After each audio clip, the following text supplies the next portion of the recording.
அனைவருக்கும் வணக்கம் நண்பர்களே. விடாமுயற்சி என்றால் என்ன அப்படின்னு சொல்லி தான் இன்றைக்கி நம்ம பார்க்க போகிறோம்.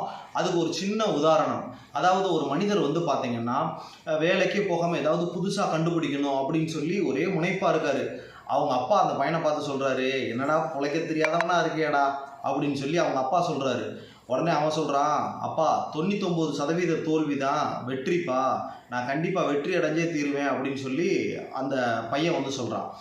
அப்படி இருக்கும்போது டொயோட்டோ கம்பெனியில் வந்து பார்த்திங்கன்னா பிஸ்டன் தயாரிக்கணும் அப்படின்னு சொல்லி சொல்கிறாங்க.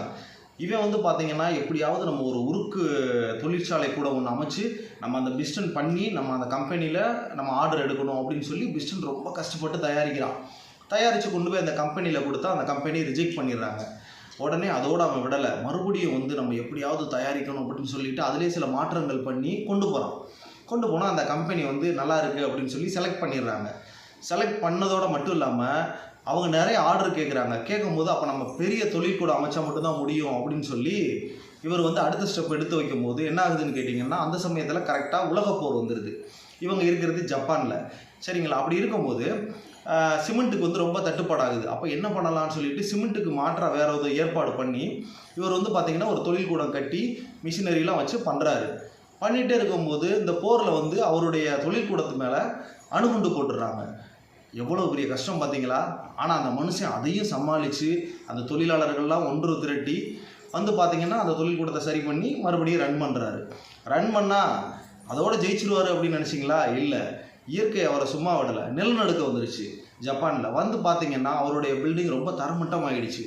இப்படி தரமட்டமாகவும் அவர் யோசிச்சு பார்த்தாரு, இதுக்கு மேலே நம்மளால் கொஞ்சம் இது பண்ணணும், இது எப்படி நடத்த முடியும் அப்படின்னு சொல்லி அவர் தளரலை.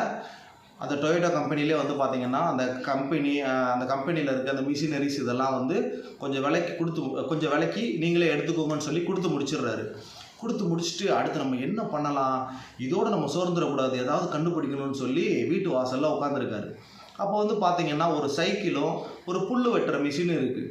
அப்படி யோசிச்சுக்கிட்டே இருந்தவர், ஏன் நம்ம அந்த சைக்கிள் இந்த புல் வெட்டுற மிஷினை அட்டாச் பண்ணி நம்ம அதை ஒரு வண்டியை ஓட்டக்கூடாது அப்படின்னு சொல்லி ஃபிட் பண்ணுறாரு. ஃபிட் பண்ணால் அந்த வண்டி நல்லா ஓடுது.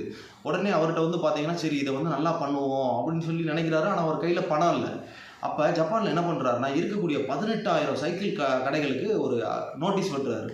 இந்த மாதிரி நான் வந்து உங்களுக்கு ஒரு மோட்டார் சைக்கிள் விநியோகஸ்தராக உங்களை மாற்றிடுறேன், உங்கள்கிட்ட உள்ள பணத்தை கொடுங்க, முதலீடு பண்ணுங்கள், நம்ம தொழில் பண்ணி உங்களுக்கு நான் வந்து வாகனம் தயாரித்து தரேன் அப்படின்னு சொல்லி சொல்கிறாரு.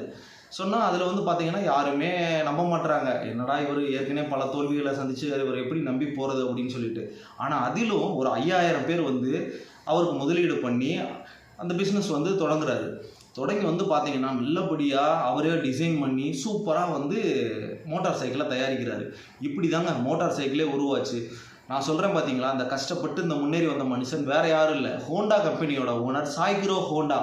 அவர் தான் வந்து பார்த்திங்கன்னா அவருடைய விடாமுயற்சியினால் தன்னம்பிக்கையினால் இப்படி ஒரு உயர்ந்த நிலைக்கு வந்திருக்காரு. அதனால எந்த ஒரு இடத்துலையும் நீங்கள் சோர்வாயிடக்கூடாது, கண்டிப்பாக முடியும். 99% தோல்விகள் தான் ஒரு உண்மையான வெற்றியை நிர்ணயிக்கும்னு சொல்லி முடிச்சுக்கிறேன். நன்றி.